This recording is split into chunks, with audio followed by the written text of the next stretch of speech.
Total ہی جائیں گے 190 million pound, لیکن جمع تھوڑے کروائے. تو اس طرح کی بھی کوئی دو نمبری نہیں ہوئی. پھر آپ یہ دیکھیں کہ عمران خان صاحب اور ان کی اہلیہ وہ القادر یونیورسٹی جو ہے اس کے وہ ٹرسٹی ہیں، وہ نہ سے کوئی مالی فائدہ لے سکتے ہیں، نہ وہاں پر وہ کوئی احکامات اس طرح کے وہ دے سکتے ہیں، نہ وہاں کے جو بورڈ آف ممبرز ہیں اس میں وہ کسی قسم کی کوئی مداخلت کر سکتے ہیں. کہ انڈیپینڈنٹ بورڈ ہے جو اس یونیورسٹی کو چلاتا ہے، جیسے نمبل یونیورسٹی چل رہی ہے. تو یہ وہ ساری چیزیں تھیں جس کو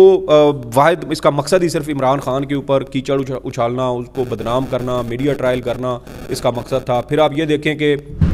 نون لیگ نے اب اس سال کے گزشتہ سال کے آخر میں غالباً اپنا منظور نظر چیئرمین نیب لگایا، آفتاب سلطان جو سابق D G I B intelligence bureau بھی رہے ہیں. پھر ان کو لگایا گیا تو کہا گیا کہ جی آپ اس کے اوپر ریفرنس بنائیں. تو وہ انہوں نے کہا کہ بھائی یہ اس کے اوپر کوئی ریفرنس نہیں بنتا، میں نہیں بنا سکتا. بالآخر وہ استعفیٰ دے گئے. انہوں نے کہا کہ یہ نہیں بن سکتا، میں یہ نہیں کر سکتا. اور انہوں نے اپنے جو آخری ایک ویڈیو بیان ایک صحافی نے ان سے سوال کیا تو اس میں انہوں نے اس بات کا کہا کہ مجھ سے کچھ ایسا کام کرنے کے لیے کہا جا رہا ہے جو میں نہیں کرنا چاہتا. پھر آپ دیکھیں کہ جو ڈپٹی چیئرمین نیب تھے اصغر حیدر صاحب، انہوں نے بھی اسی کے اوپر استعفیٰ دیا. وہ پراسیکیوٹر جنرل تھے اور ریفرنس جب بھی کسی کے خلاف فائل ہوتا ہے تو وہ پراسیکیوٹر جنرل کی منظوری سے ہوتا ہے، دستخط سے ہوتا ہے. اور وہ بھی اسی وجہ سے ریزائن کر گئے کہ وہ بھی سمجھتے تھے کہ اس کے اندر اس کے اوپر ریفرنس بن ہی نہیں سکتا، کیونکہ ہر چیز لیگل طریقے سے اور منی لانڈرنگ اس صورت میں ہوتی ہے جب آپ ملک سے باہر کوئی غیر قانونی طریقے سے پیسہ بھیجتے ہیں. اگر ملک سے باہر پیسہ جا رہا ہے اور وہ بینکنگ چینل سے جا رہا ہے تو وہ بھی منی لانڈرنگ نہیں ہے. تو یہ تو پیسہ باہر سے آ رہا تھا، ملک کے اندر آیا ہے. تو اس میں اب سپریم کورٹ کے اکاؤنٹ میں ہے. اور آپ اس میں یہ دیکھیں کہ جو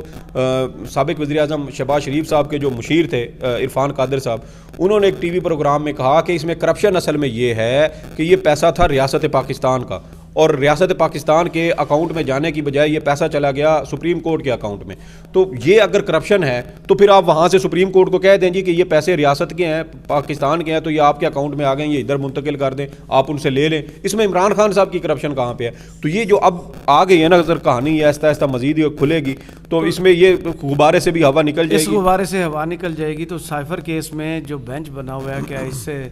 ضمانت ملے گی خان صاحب کو کہ نہیں؟ دیکھیں ضمانت ملنے کا تو امکان ہے، لیکن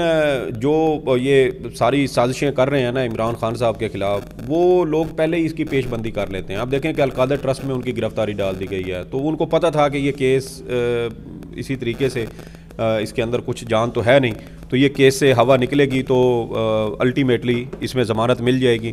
تو اس میں اب دیکھیں کہ آج جب کیس کی اس میں نا ایک اور چیز بھی ہے جو بڑی اہم ہے، اور وہ اہم چیز یہ ہے کہ آج کیس کی سماعت کے دوران جو عمران خان صاحب کی لیگل ٹیم ہے نا، ان کی کچھ غلطیاں بھی ہمارے سامنے آئی ہیں. اور وہ غلطیاں جسٹس سردار طارق مسعود صاحب نے ہی ان غلطیوں کو پکڑا ہے. اور اس سے یہ واضح ہوتا ہے کہ عمران خان کی جو ٹیم ہے وہ جان بوجھ کر یا انجانے میں ان سے یہ غلطیاں سرزد ہو رہی ہیں. اور کیس کی سماعت کے دوران جو وکیل تھے سلمان صفدر صاحب، ان کی جانب سے یہ سوال اٹھایا گیا کہ مجموعی طور پر اس میں 4 ملزمان تھے، اور 4 ملزمان میں اسد عمر صاحب تھے، وہ بھی شامل تھے، جو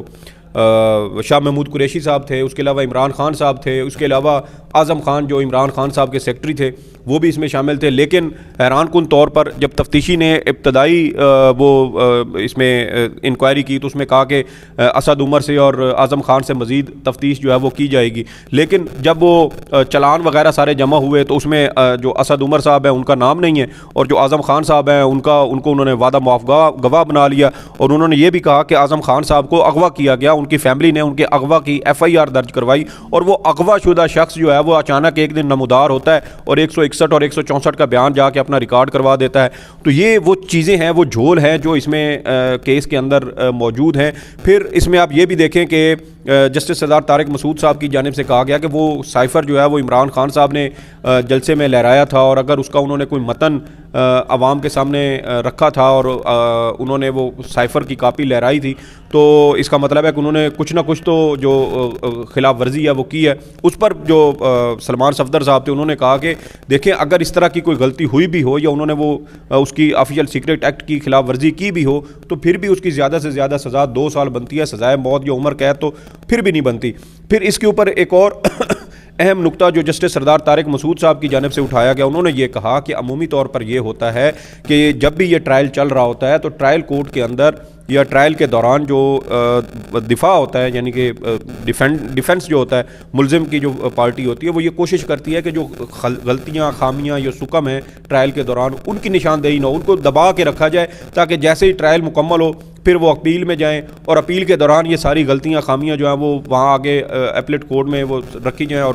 ملزم کو ریلیف دلوایا جائے۔ لیکن آپ لوگ یہ کر رہے ہیں کہ آپ وہ ساتھ ساتھ ساری غلطیاں خود نشاندہی کر رہے ہیں ٹرائل کے دوران ہی، اور وہ ساری چیزیں آہستہ آہستہ وہ خود ہی آپ درست کروا رہے ہیں، تو اس کا مطلب ہے کہ ٹرائل جو بھی ہوگا وہ تو